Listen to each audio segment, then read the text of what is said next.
great, but do not watch it too much because too much TV.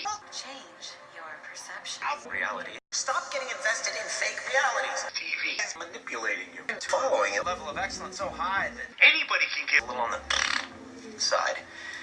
Okay, I'm gonna start with the breasts. Naturally. Right, okay? Right? Oh, those are big. Bountiful. I would say so. Gorgeous, right? Oh, You see? yeah, that is some Then good. we move on to the waist. This woman doesn't even have a rib cage. These are just pictures of women with giant breasts. Yeah. She cannot properly see the dress because your disgusting body is ruining it. Okay, because the only crime that's being committed today is the crime of ugliness. And sadly, you can't press charges for that. You know what? I'm just gonna have to come back next time with a model with a perfect body. You've been a disappointment. Shame on you.